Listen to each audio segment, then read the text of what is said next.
میرا نام فریہ حبیب ہے۔ میں بہاولپور کے نوائی گاؤں سے تعلق رکھتی ہوں۔ میرے والد صاحب محکمہ زراعت میں درمیانے درجے کے ملازم تھے۔ انتہائی متقی و پرہیزگار تھے۔ ہر عمل میں اللہ تعالیٰ کی رضا کو مد نظر رکھنے والے اور اللہ تعالیٰ سے ڈر کر انتہائی عاجزی سے زندگی گزارنے والے انسان تھے۔ ان کی اولاد میں فقط ہم 2 بہن بھائی تھے۔ ہمارے والدین نے اپنی طرف سے ہماری پرورش میں کوئی کمی نہیں چھوڑی تھی۔ میرے بھائی نے میٹرک کے بعد الیکٹریکل کا 3 سالہ ڈپلومہ کیا اور دبئی چلا گیا، جبکہ میں نے ایف ایس سی کرنے کے بعد اسلامیہ یونیورسٹی بہاولپور میں بی ایس سی میں داخلہ لے لیا۔ بھائی کو باہر بھیجنے پر بہت زیادہ خرچہ آیا، پھر میرے داخلے اور تعلیم کا خرچ بھی تھا۔ اپنی دونوں اولادوں یعنی ہم 2 بہن بھائیوں کو بہترین اور روشن مستقبل دینے کے لیے میرے والد صاحب کو مقروض ہونا پڑا، اور انہوں نے کسی سے پیسے ادھار لے کر پیسہ ہم پر لگا دیا، کیونکہ ایک ادنیٰ درجے کا ملازم اپنی حیثیت اتنی نہیں رکھتا کہ پاکستان میں رہتے ہوئے اولاد کا کھانا پینا، پہننا اوڑھنا، بچھونا اور دوا دارو کے بعد ان کو بہترین تعلیم بھی دلوا سکے۔ شاید اس کے بعد میرے والد صاحب پر آزمائشوں کی گھڑی آ پہنچی تھی، پھر جس کا اختتام ان کی موت پر ہوا۔ ادھر میرے والد صاحب مقروض ہوئے، ادھر ان کے آنے والے نئے ڈسٹرکٹ آفیسر نے ان سے منتھلی رشوت دینے کا مطالبہ کر دیا، جس پر میرے والد صاحب نے انکار کرتے ہوئے کہا کہ رزق حلال کمانے والا اللہ تعالیٰ کا دوست ہوتا ہے، اور میں اتنی محنت سے رزق حلال کما کر اسے حرام راہ میں نہیں لگا سکتا۔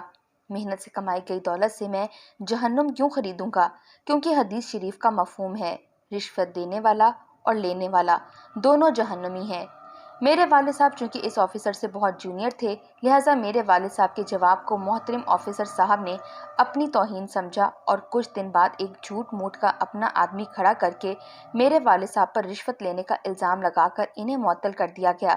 میرے والد صاحب جو پہلے ہی بہت مقروض تھے، ان کے لیے یہ بہت بڑا صدمہ تھا۔ قرض واپس کرنے کا ذہنی دباؤ پہلے سے تھا، جاب کا چلا جانا ایک نئی آزمائش تھی، جس کی وجہ سے میرے والد صاحب بہت زیادہ ڈپریشن میں چلے گئے۔ انہی دنوں میں میری دوستی الیاس نام کے ایک لڑکے سے ہو گئی۔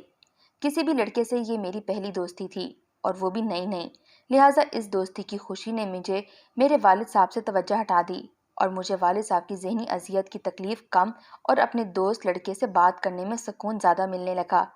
جب بھی والد صاحب کے چہرے پر نظر پڑتی تو میں غمگین ضرور ہوتی، مگر دوسرے ہی لمحے جب موبائل کی اسکرین پر الیاس کے نام سے میسج جگمگاتا تو مسکرانے لگتی، اور والد صاحب کی آنکھوں سے اوجھل ہو کر الیاس سے بات کرنے لگتی۔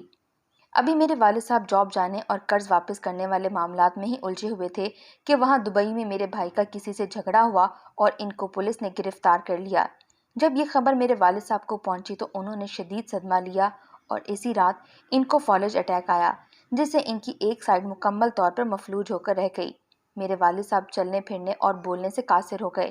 دوسری طرف میری اور الیاس کی بات چیت دوستی سے بڑھ کر محبت و الفت میں بدل گئی، اور اب میں سارا دن والد صاحب کے سامنے الیاس سے کال پر بیہودہ گفتگو کرتی رہتی، کیونکہ مجھے پتا تھا نہ میرے والد صاحب مجھے روک سکتے ہیں اور نہ ہی چاہ کر کسی کو بھی بتا سکتے ہیں، کیونکہ فالج ان کی زبان پر بھی اثر انداز ہوا تھا، اور اب ان کے بولنے کی سمجھ بھی کسی کو نہیں آتی تھی۔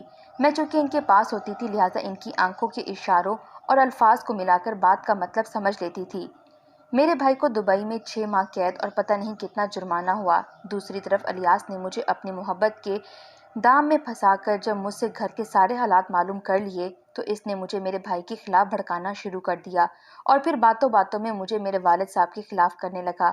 میں بھی الیاس پر اندھا اعتماد کر چکی تھی، لہٰذا میں اس کی باتوں کو تسلیم کرتی گئی، یہاں تک کہ جب الیاس کو یقین ہو گیا کہ میں مکمل طور پر اس کی گرفت میں ہوں تو اس نے مجھے کہا کہ تمہارے بھائی نے اس بوڑھے باپ کی ذمہ داری تم پر ڈال دی ہے اور خود باہر عیاشی کر رہا ہے، تم بھی اس سے جان چھڑواؤ اور میرے ساتھ کورٹ میرج کر لو، تمہاری زندگی جنت بنا دوں گا۔ جب الیاس نے میرے سگے باپ کو میرے لیے بوجھ کہا تو تب مجھے الیاس انتہائی عزیز اور مخلص لگا، جبکہ میرا باپ مجھے بوجھ لگنے لگا۔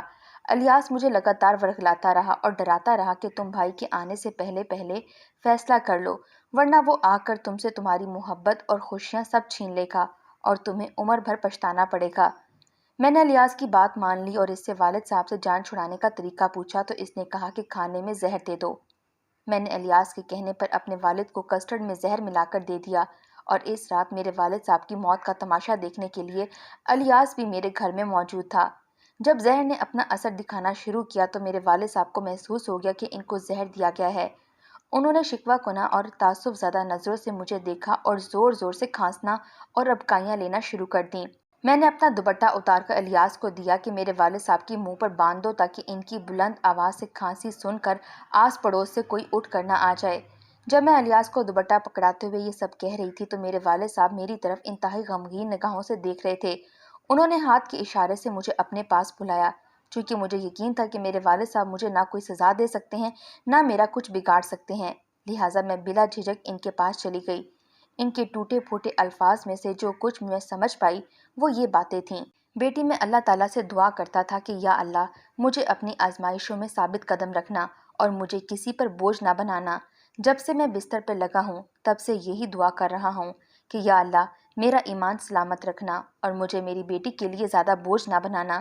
بیٹی، شاید میری دعا پوری ہو گئی ہے، البتہ تم نے جو کچھ کیا اس پر میں نے تمہیں معاف کر دیا، مگر یاد رکھنا انجام مکافات عمل ہے۔ اس کے بعد میرے والد صاحب نے خون کی الٹی کی اور پھر ان کے ہونٹ ہلے جیسے کلمہ شہادت پڑھ رہے ہوں۔ ان کی موت کے بعد الیاس میرے گھر سے چلا گیا۔ میں نے سب کچھ نارمل انداز میں ترتیب دے کر زور زور سے رونا شروع کر دیا اور لوگ میری دھاڑیں سن کر دوڑے آئے۔ جب میرے والد صاحب کے پاس پہنچے تو انہیں ان کی موت کا یقین ہو گیا۔ کچھ لوگ مجھے تسلی دیتے رہے، کچھ عورتیں مجھے دلاسا دینے لگیں اور میرے والد صاحب کی قسمت پر افسوس کرنے لگیں کہ سگا بیٹا بھی باہر کے ملک جیل میں بند ہے، وہ بھی والد کے جنازے میں شامل نہیں ہو سکے گا۔ میں بھی مگر مچھ کے آنسو بہانے لگی۔ میں 10 دن تک لوگوں کے سامنے ڈرامے کرتی رہی۔ حقیقت یہ تھی کہ مجھے اپنی محبت مل جانے کا راستہ صاف دکھائی دے رہا تھا، جس کی خوشی نے مجھے قاتل ہونے کے ملال سے بھی آزاد کر دیا تھا۔ مجھے میرے باپ کی موت کا صدمہ بھلا دیا تھا۔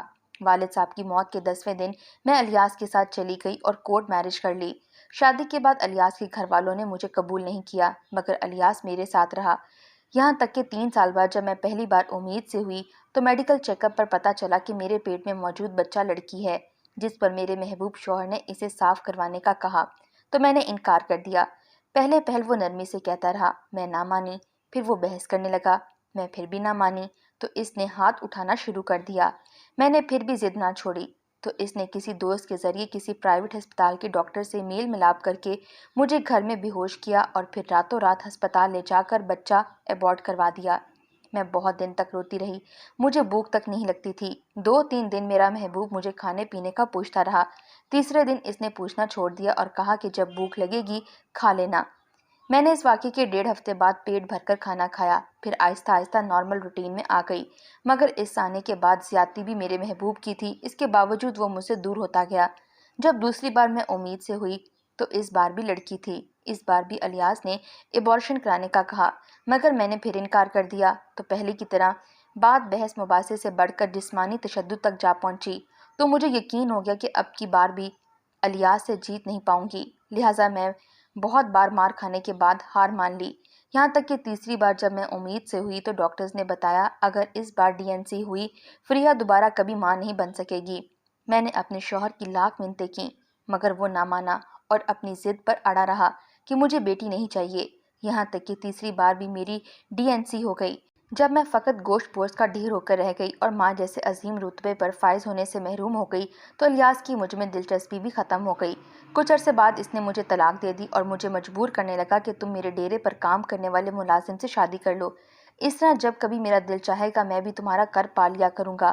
مگر میں نے اس کی بات ماننے سے انکار کر دیا تو اس نے مجھے دنیا میں موجود اپنے جیسے دوسرے درندوں سے ڈرایا اور میں بھی ڈر گئی، مگر اس کے باوجود دل میں عہد کر لیا کہ میں الیاس کی بات مان کر مزید کچھ نقصان نہیں اٹھاؤں گی۔ البتہ عدت پوری کرنے کے لیے اسے دھوکے میں رکھا اور کہا مجھے 2 ماہ کا راشن دے دو اور عدت پوری کرنے دو، جب 2 مہینے گزر جائیں گے تو مزید 2 مہینے کا راشن بھجوا دینا اور جب عدت پوری ہو جائے گی تو میں آپ کے ملازم سے نکاح کر لوں گی۔ الیاس نے میری بات مان لی، مگر قسمت کو شاید اب میری آزمائش ہی مقصود تھی۔ جب عدت ختم ہونے میں 21 دن باقی رہ گئے تھے تو مجھے لقوہ ہو گیا، مجھے الیاس ہی ہسپتال لے کر گیا، میرا علاج شروع ہوا مگر میری حالت میں بہتری نہ آئی، البتہ مزید طبیعت بگڑنے سے بچ گئی۔ میں نے عدت پوری ہوتے ہی لقوے کی حالت میں ہی راتوں رات الیاس کے گھر سے راہ فرار کر کے سرگودا کے ایک دارالمان میں آ کر پناہ لے لی۔ یہاں میں اس وقت لقوہ کے ساتھ ساتھ فالج کی بھی مریضہ ہو چکی ہوں۔ یہاں انسانوں کو کھانے کے لیے جانوروں سے بدتر کھانا دیا جاتا ہے۔ مجھے لقوہ تھا جس کی وجہ سے میرا منہ ٹیڑھا ہو چکا تھا، میری داڑھیں ایک دوسرے کے اوپر نہیں آتی تھیں، مگر اس کے باوجود دال کے نام پر جو نمک مرچ والا پانی ابال کر دیا جاتا وہ مجھے کھانا پڑتا ہے کیونکہ پیٹ بھرنا ہوتا ہے۔ اب مجھے لکوے کے ساتھ ساتھ فالج کا بھی اٹیک ہو چکا ہے۔ گو کہ میں سنبھل تو گئی ہوں، میں نے ورزش کرنا بھی شروع کر دی، مگر اس کے باوجود میرے ہاتھوں پیروں میں ریشہ آ چکا ہے۔